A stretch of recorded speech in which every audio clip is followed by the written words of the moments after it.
thank you for being here. Tonight, we are going to learn how we will safely remove survivors who may be trapped under a heavy object or maybe buried in debris. So we're going to look at a couple different things tonight while we're here. The method we're going to use in most instances is called leveraging and cribbing.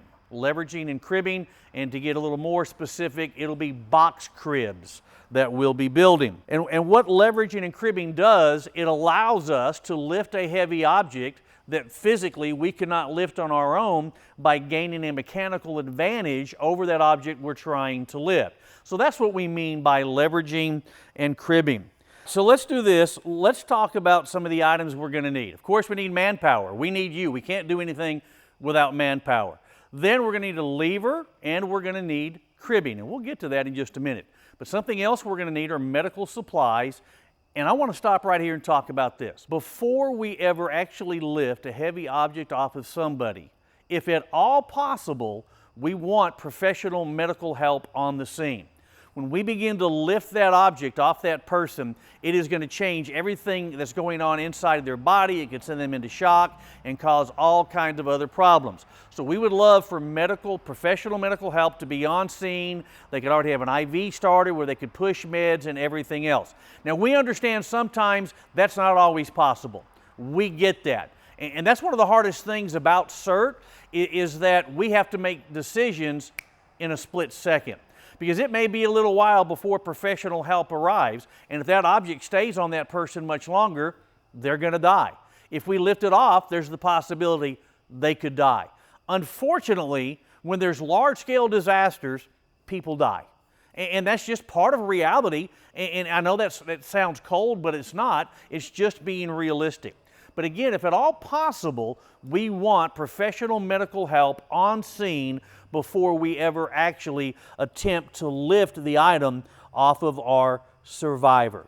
Now, before we go any further, I want to ask you a question. So you've already learned search and rescue and safe techniques to do that, and we find a person that is trapped under debris, that is trapped under an object that has fallen on them. Is this going to be the first person or the last person that we would take out? Well, it's going to be the last, because you got to remember, one of the things we've learned in CERT is we do the greatest good for the greatest number of people. You're going to find that this operation is going to take you several minutes, and you're going to exert a lot of energy in accomplishing getting this heavy object off of your survivor. So if we're going to do the greatest good for the greatest number of people, this obviously would be the last person that we would attempt to safely bring out. So let's talk about the people. I mentioned manpower. Let's talk about the people that we're going to need for this operation. Just like in any CERT operation, we need a safety officer. And the safety officer has the authority, the power to halt the operation if something is going wrong and your safety is in question. Remember, you and your buddy's safety always comes first. So we have to have a safety officer. We also then are going to need a team leader, a person that's calling the shots, that's going to tell you what to do and where to do it and when to do it and that type of stuff. When it comes to leveraging and cribbing, we're going to need a lever operator. We're going to need crib builders. And I'll slow down in case you're taking notes. We're going to need a lever operator, a person to operate the lever. We're going to need crib builders, somebody to build the cribs, the box cribs that we've talked about. We're going to need supply people. And then we're also going to need our own medical people that will be attending to our survivor, and then we'll extricate that survivor once the object has been lifted high enough to pull them out. So you can see it's going to take you several people to accomplish this task. So let's talk about the two people who will monitor our survivor and pull them out once that object has been lifted high enough. How do we pull out the survivor? That's a good question. He asked, how do you pull the survivor out? You don't want to get one person and just grab them and yank them out, because now you could hurt them even more. So with the two people, you're going to have one get on both sides of your survivor. You're going to take your arm, come up underneath their arm, and then drag them out till they're free and clear of the object that has been lifted off of them? That is a great question. All right, now that we've covered how we would extricate our survivor, let's talk about how we're going to get that heavy object off the person. Let's talk about those box cribs and the fulcrums. What you're going to want to do, now you're going to notice that I have some nice store-bought cribbing. Not every CERT team would have this. So let's talk about that for just a minute. CERT teams need to get really good at asking for stuff. Don't be afraid to go down to your local hardware store, your Home Depot, whatever the case may be, your Lowe's. And because you know what, there's contractors coming in there all the time getting lumber cut. They got scrap pieces. That scrap piece would become great cribbing material. So don't be afraid to go and ask for that. Now, one thing you'll notice on my store-bought cribbing, there's actually rope on the end of it. Makes it much easier when we have to pull this cribbing out. So if you're going to make your own cribbing, you can drill yourself a hole through it, put some rope in there, and make your own handles as well. So when you're building your fulcrum or your crib, what you're going to want to do, you're going to want to take two pieces of cribbing, similar in size and shape, and you're going to lay them down with about 5 to 6 inches in between them. You then would take two more pieces and you would make a cross member just like that. So we've got a box. We have a box crib. Now this also can be used as the fulcrum. One of the things that you'll notice is when we begin to use our lever, what we want to do is, and this is a good lever right here, it's just a big old tire tool, is what it is. You're going to get the end of it, you're going to wedge it under the object you're going to lift, and then you're going to push down on the rear of the lever. This is what you use and how you gain that mechanical advantage over the object you're trying to lift. Now I hope you notice one of the things that I did, I stayed to the side as I pushed down. You never want to stand over your lever as you're lifting the object that you're trying to lift up. So let's talk about our lever for a moment. We need to make sure that our lever is strong enough to pick up the object that we're trying to lift. Can we use two levers? Using two levers is always an option or a possibility. However, we will never lift from two sides at the same time. We will always lift from one side at a time. When we get out, we may see we need two levers, but remember, we always lift from one side at a time. How do we know that the lever will lift the heavy object? How will we know that our lever will hold what we're trying to lift? That's a great question. What we're going to do is we're going to look, we're going to make sure that our lever is not bending, that it's not coming under stress. We're going to listen. Is it beginning to make those creaking and moaning kind of sounds, that it's under duress? If we hear that or see that, we want to stop and find something that we know, something stronger that will support that weight. So let's talk about these cribs and the fulcrum once again. When we're building our crib and our fulcrum, we never want to put our hands, our fingers, or our feet under the object we're trying to lift. So what we want to do is, as we're putting these in, if we get to that point, we can take another piece of our cribbing and use it to push in our next piece. Obviously, I'm going to have to get that underneath there. So I would do the same thing. I could take a piece of my cribbing and push that in, never putting my hands, feet, or fingers under the object we're trying to lift. And something else we want to remember. We never want to put our hands or our feet on top of the object we're trying to lift. If for some reason we don't have it stable, that little bit of weight we put on top could cause it to go back down. And you will find that this cribbing will hold a considerable amount of weight. How much weight would it hold? That is a very good question. You'll find that when you're using a 4x4 box cribbing, whether it's made professionally like this, or if you went and got wood, and that's something I want to back up. When you go get the wood, you want to get hardwoods, your oaks and things like that, not your soft pines, because it will hold more weight. But to answer your question, a 4x4 box crib will hold approximately 10,000 pounds. Y'all, that's more than the average car going up and down the street weighs. You may find that you think you need a little bit more support. If you do, what you want to do is take and put a third member inside your cribbing, and you would put a piece in.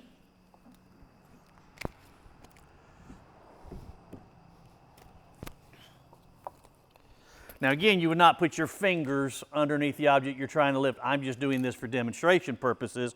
But you would add a third member.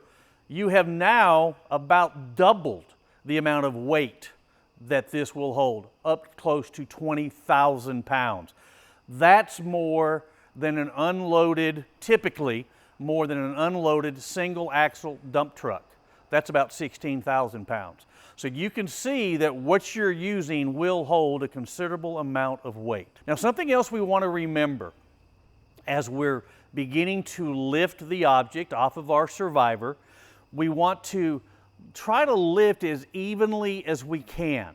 A good way to think about that is crib an inch, lift an inch, crib an inch, lift an inch. Now you may lift more than an inch, but you may crib 2 inches. Well, then you may lift 2 inches, then crib 2 inches. So you want to stay very, very even throughout. Now I've got another question for the whole class. We're done. We've extricated our survivor. Do we just walk off and leave our cribbing there, or are we going to take this back down? What do you think we're going to do? We are going to take it back down. But when we take it down, we're going to go in the exact opposite order of which we came up. So the last piece you put in will be the first piece you take out. The first piece you put in will be the last piece that you take out. We do want to take it back. One, we may need to use it again. Secondly, we need to think about this. That's still an unstable object. We've got it lifted. Somebody comes and runs around, little kid comes and running around playing, and now we got to go lift it up again because they got trapped knocking it back down. So we do want to make sure we get our cribbing back and put the object back on the ground. Another great thing about store-bought cribbing, where you don't have to build as many cribs, is you can get what are called stairs. And you can see they look like stairs. What you do here is, instead of building a crib, this is just as solid as this, will hold the same amount of weight. You just, as you come up, you keep sliding your stairs in, holding what you need to lift up. Now, if you're going to use stairs and they're going to be across from one another, actually you don't want them directly across from one another, because if your object is not very wide, as you're coming in, if they're directly across, they may not hit, and then you can't lift up. So you would actually stagger these almost right next to each other, to where as you come in, they do not hit one another. So stairs are another great piece that will actually make this operation go a little bit quicker, not having to build quite as many cribs. So that is another option you can use whenever your cribbing is using the stairs. So we're about to step out and lift an object and do this. We're going to get Dr. Carl Mangum, who's here with us today. He'll be leading that exercise. Again, I will be the safety officer. I'm making sure you're doing everything safely. If I see something going on that is not safe, I'll stop the exercise. Dr. Mangum will then direct you in the proper way, and we'll resume it. Any questions before we go and start the exercise of extricating our survivor? Great, no questions? We'll step out and get us a survivor out. Hi everyone, now we're to the part that we're going to actually do some work, okay? And during this section, we're going to do hands-on. So we've got to remove the survivor that's pinned under this part of the building that has collapsed on top of them. So glad you're all here. Everyone has their assignments. We've talked about who's doing medical. We've talked about who's doing the cribbing. We talked about who's using the lever. And we've talked about who's being the runner and the additional help. And we have our safety officer that's here. And I'm going to be the team leader for this particular mission. Okay, so we've done our assessment. We're looking at what we're going to lift, okay? So in this part, what we're going to do is we're going to lift one of these corners first. So let's start with this corner. What we're going to do is we're going to start building our our first crib right here, and we're going to slide it in under this corner, okay? So what we're going to do is build our fulcrum right here in the center, kind of off center a little bit, enough to where you can lift here and we can slide it under here, okay? But you want to be able to lift it where we can slide it in from this side, okay? So go and bring the supplies. Just use the store-bought stuff first. And then you have to build it. You understand what I'm talking about? Where you're going to lift from right here in this corner and y'all are going to slide under this corner, okay? All right, our lever operator will step out of Right, the way step- until the fulcrum is built. Right, so yeah, so We're gonna step build back. the fulcrum first. So you're going to build the fulcrum right here, okay? Right there. Yep. Don't have it touching it. Scoot it back about a 1/4 inch. There you go. Now put the second one to the left of it.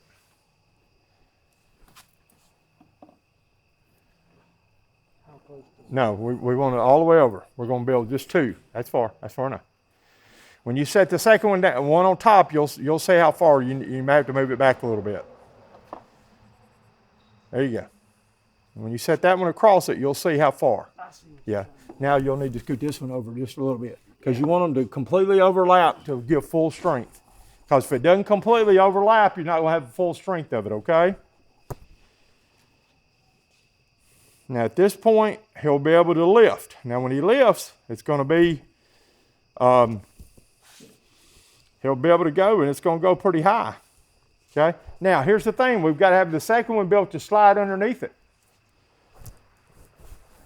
Or we can use the stairs to slide underneath it. So which one do you think y'all want to use? What do you recommend? Stairs. So let's get one set of the stairs. Now remember, this is only going to work on one side. We'll only have 2 sets of stairs. But it's good. Let's slide it in from this side since our survivor is here and we're going to be pulling them that way. Very good. Very good. Because you're going to need that to slide it under. Now remember, you got to get it under one of the 2 steps. Okay? And if you can't force it. So once he gets it up, if it only goes under the first one, it only goes under the first one. Okay? Don't force it. Okay? My runners, if y'all would, go ahead and move that chair and those other boards because we're fixing to be working on the other side in just a jiff, okay? Come on this side because the lever operator is fixing to get right where you're at. All right, you need to stop because you're not using your lever safely. You want to turn it around the other way. Use the Come on over long this way a end to little wedge bit. it in underneath. If that thing flips, There it's you go. going See, now you're going to be much safer because you can get a better bite. Got it? All right, hang on. That's what's happening to your crib. What's happened to your fulcrum? Scooting away. Yeah. So what do we got to do? Okay. Is there something we can do to make it different? Yes. Swap out. Give me one of the small ones. Yeah, when we're using our lever, we always want to use the longest narrow end so we can get a better bite. If we're using that short end, it can pinch and jump back on us. So for safety, we always want to use the longest narrow end as we wedge it under the object we're trying to lift. Now you see what it was is we had it too high. We were trying to lift too high and it messed with our fulcrum. Now let's try it.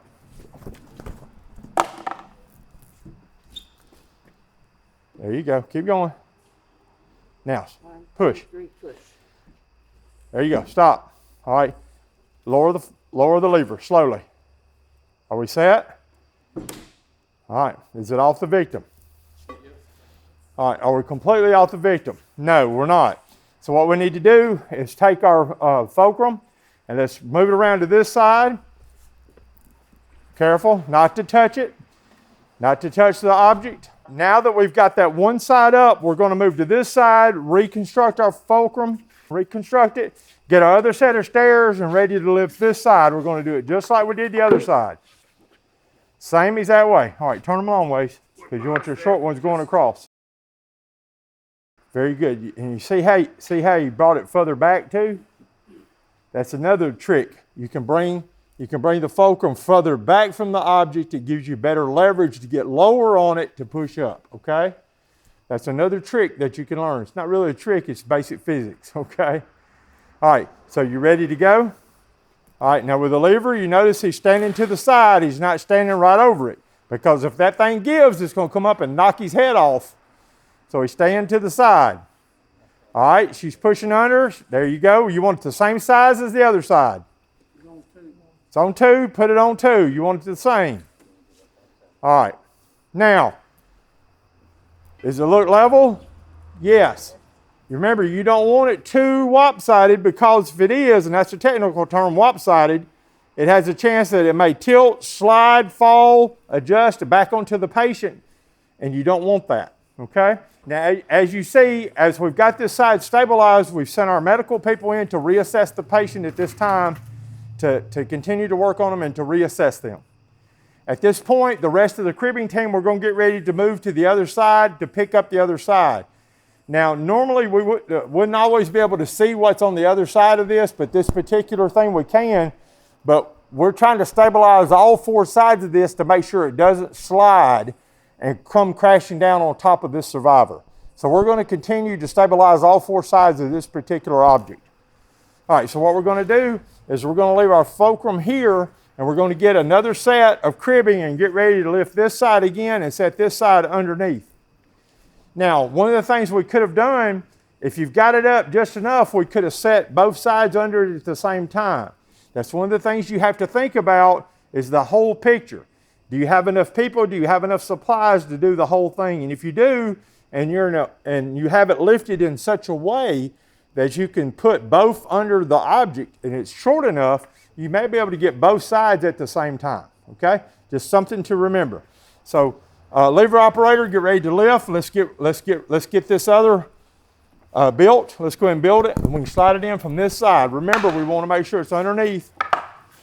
All right, we need one more of the big blocks. Now we're going to build it. We're going to build it where it looks like that. These stay up. Yeah. They stay up like that, and the others will go across. There you go. There you go. And that's what it'll look like when it goes under. Now, how are you going to slide it underneath? There you go. You can slide to it at the same time. There you go. All right. Lever operator, are you ready? Yep. Medics, we're fishing ready to lift. Be prepared. All right, prepare to lift. Lift. Is that going to be high enough? That's it. All right, is that high enough? So what's different? What do we got to do different? All right, so you got to take those top two off and just slide those two under. Just like that. All right, remember, if you put those two little ones on there, you're going to have to remove them when you go up in a minute. Okay. Well, those two fit just like that. Okay. 1, 2, 3. That's not gonna fit. That's what you're going to do. All right, so what we're going to do is lower it back down. All right, we've got to change out what's on the fulcrum. So change out what's on the fulcrum and put bigger ones on it. Becky, hand him that big one right there beside your arm. There you go. He can change them out. He's got two right there. There you go. Now, rebuild this one back up the way we had it, without the little ones. There you go. There you go. And put two big ones under there. That? Yep. And let's see what happens. Guys, this is the way it works in real life. This is exactly how it works in real life. You try one thing, it didn't work, you stop and recalculate, try it again. You guys ready? All right, lever operator, let's get ready. All right, he's lifting. All right, is that going to work? No. All right, you're going back to the smaller ones on the crossbars? All right, let's do it. All right, let's scoot the whole thing over a little bit. Scoot the whole thing over. See if that'll work. If you'll reposition your fulcrum a little closer to your, go ahead and let it down. That's it. Now, if you'll put your fulcrum closer to the object, you're going to move the whole fulcrum towards the object. Now you'll be able to lift it higher.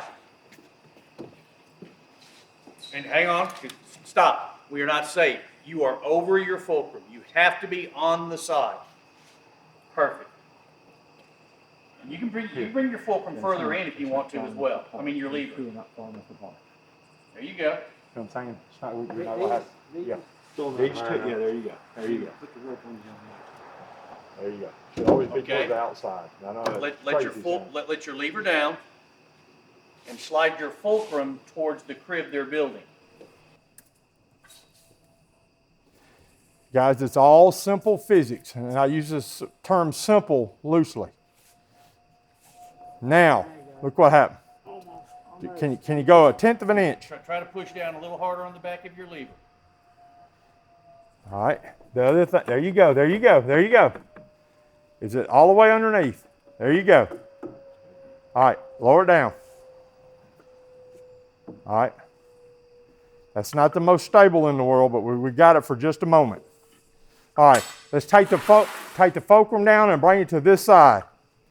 Now, the thing is we got to build this side to look like that. Can we do that? Do we have this stuff to make it look like that? Yes, you do. You got 2 big ones and 2 little ones. There's a big one. She's got 2 little ones and you've got a big one. So make this one look just like that. Exactly. And if we can get that side up, we should be good enough because all it was on this side was his feet and they're laying sideways. The medics could see it from the other side, and that's what they told us.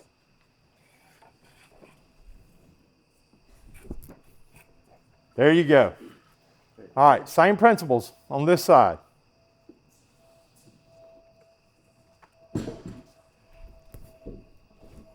All right.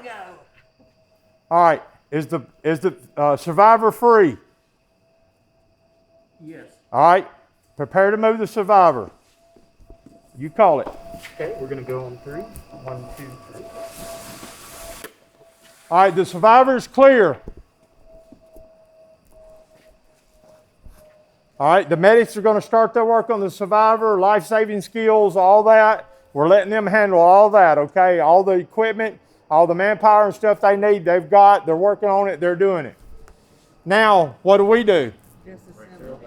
Okay, and give me 1 or 2 reasons on why we need to disassemble this. It's unstable. It's unstable and it may fall on someone else at another time, 5 minutes from now or a day from now. What's the other reason we might need to disassemble this? We might need the cribbing. There may be someone else trapped 5 minutes from now. Okay, so how do we take it down? We do it in reverse. So the last thing we put in is the first thing we take out. So we're starting right here. All right, lever operator, you good? Good. All right. Remember, no hands underneath.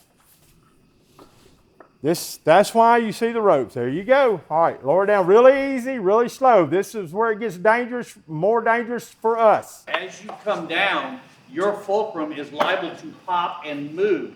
So as the lever operator, you have to be extra careful as you're lifting. When you let it back down, that weight is shifting and that fulcrum may move on you. So you have to be extra careful. Lever operator is lifting. 1, 2, 3. Yeah, use the ropes. All right. All right, we've got our 2 steps that we have to get out. All right, lever operator, are you ready? All right. All right, let's put it in and get ready to lift. All right, prepare to lift. Ready, lift.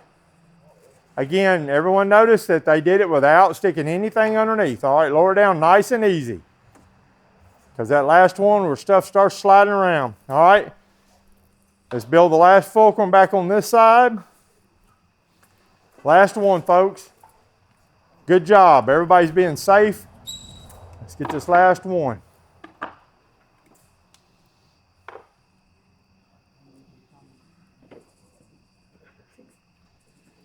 There you go. Everybody always asks why you have to put the second one back here is to keep it stable. That's why.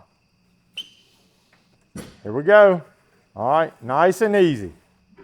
Very good. You see that little slide and shift that it did? Mm-hmm. It could have done it while the survivor was still underneath, or if somebody had a hand underneath there, or a toe, something, it could have crushed it. That's why we have to be so important that we're paying attention every second of what we're doing. Guys, this is one of those things that we have to pay attention every second. One lapse is when people get hurt, either the survivor or us, okay? Because we're the only people out here. You have to pay attention every second. Safety comes first no matter what. You can't be running your mouth. You can't be talking about what's for supper or what your favorite MRE is and things like that. All eyes are focused on this, okay? Safety first always, okay? Overall, that was a very good job. A couple of minor things, but I think we did great. Any quick questions? Safety officer, anything to critique? As Dr. Mangan said, you always want to just slow down and think through what you're doing. For the first time really doing that, I think you learned a lot. You saw how it can become unstable, but then by getting it lifted back in the right place, you were able to stabilize it enough to get your victim out. So overall, a very good job. At this point, we're going to begin to learn how we would do debris removal. What we're going to do now is teach you how to remove debris that somebody may be trapped under. And one of the things we want to do, if you notice how we've lined up, we have people not directly across from each other, but on an angle a little bit. And the reason we do that is as we pick up a piece of debris, just like you learned a long time ago, when you pick it up, don't just reach down and grab it and pick it up. You're about to throw your back out, especially if you're old like me. So you're going to reach down, pick it up, come up with your legs. Then once you have it, you're going to step towards the person across from you and hand it to them. You'll notice by stepping and going here, I am coming straight. I am not having to turn, which then puts a load or stress on my back, which could cause me problems, and I'm out of the picture now. By stepping straight across and handling it, I'm distributing the load very evenly, and I'm done. He would now do the same thing, and we would move the piece of debris down the line and set it out of the way. What we're going to do when we get to the end, we're going to set it back. All right, send it back. Just like you did a moment ago. Again, you notice no twisting, no turning. You are taking care of yourself because you and your buddy's safety always comes first. This is the way that we would remove debris that somebody may be trapped under. Any questions on this? Great. Thank you, class. Thank you for being here tonight. See you at the next class.